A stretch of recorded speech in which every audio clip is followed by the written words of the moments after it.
Bassirou, je crois que Campbell le décore un peu et il a raison entre le conjoncturel et le structurel.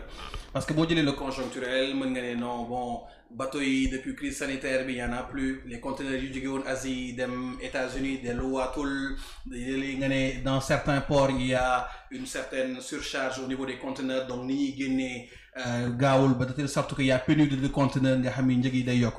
mais boo yemee foofu da ngay juum un peu. Parce que avant crise sanitaire boobu di ñëw nga am des problèmes sur les chaînes d'approvisionnement du commerce international des problèmes de cherté de la vie ça a toujours été posé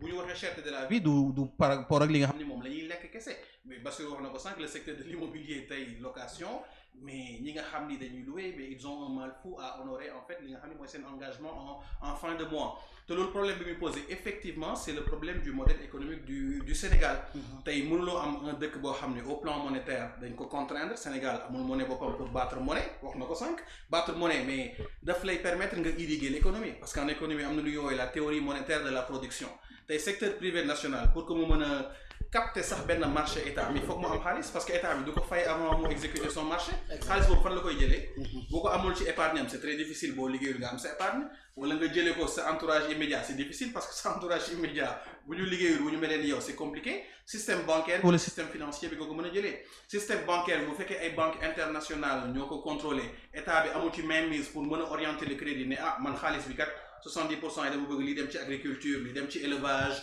li dem ci start-up bi et cetera mais cet acteur-là du secteur privé national même une commande de l'État mënu ko capter mënu ko honorer donc tey modèle économique bi ñu am dafa nekk un modèle économique problématique de ce point de vue là du point de vue de la monnaie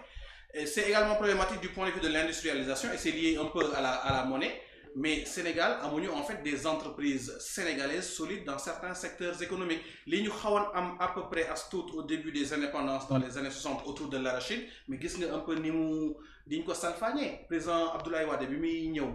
décision yi gën a bon yi mu njëkk jël mooy li mu jaay ICS te ICS mooy defar phosphate bi nga xam ni mooy permettre ñu am engrais bi nga xam ni paysans yi moom la ñu soxla un état stratège yow doo am loolu sa dëkk di ko jaay à des Indiens à des Indonésiens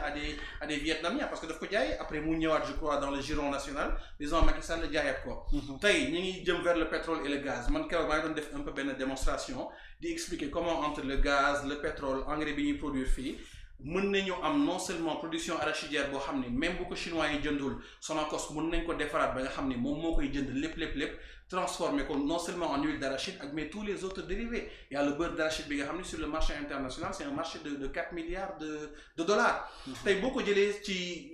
produits yi nga xam ni moom lañu am yëpp ci économie bi à un moment donné demoon naa débat le 31 décembre di wax ci mburu bi mais sur le pain bi nga xam ni blé bi dañ koy importer pour mën a defar farine mais ISRA bi nga xam ni mi ngi fii ci dëkk bi def na ay recherche wane nii mais sur le pain on a au moins 9 variétés yoo xam ni bu ñu prolonger la réflexion def ci les moyens financiers qu'il faut dans quelques mois dans quelques années mën nañ am pain boo xam ne mais benn intrant bi jëm ci pain bi du dépendre de l'extérieur noonu la ñuy transformer dëkk au plan économique nga xam ni problème bu amee sur le marché international non seulement yow doo ko yëg mais di nga mën a am autosuffisance sa biir dëkk ba pare jaayaat ñooñu nga xam ne dañu am problème loolu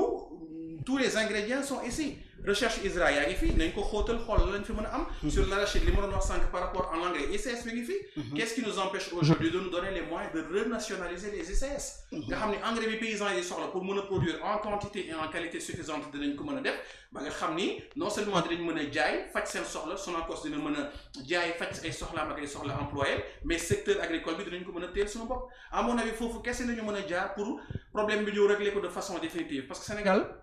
un de nos soucis mooy les problèmes dañ koy nëbal kese mooy li Bassirou di wax c'est-à-dire sur les prix maa ngi gis gouvernement bi non dañuy xoolaat na la ñuy subventionner un certain nombre de produits salaire moom mënuñu ko tudd parce que on est bloqué foofu par rapport à l'endettement sur le PIB qui est de 70% wala sori ko 68-69% on est bloqué par rapport au déficit budgétaire par rapport au PIB nga xam ne dépasse les 3% depuis Covid bi ñu war ko delloowaat 3% yow boo nekkee état boo xam ne amoo ces souverainetés là au plan économique et monétaire mais da nga war a renforcer davantage la recherche lépp loo xam ni mën nga ko defal sa bopp fii te les outils sont là nga defal ko sa bopp ba nga xam ni duñ ne jafe-jafe du am parce que États-Unis Union européenne ñoom ñëpp ñu ngi subir des inflations mais formes yi ñoo dul bokk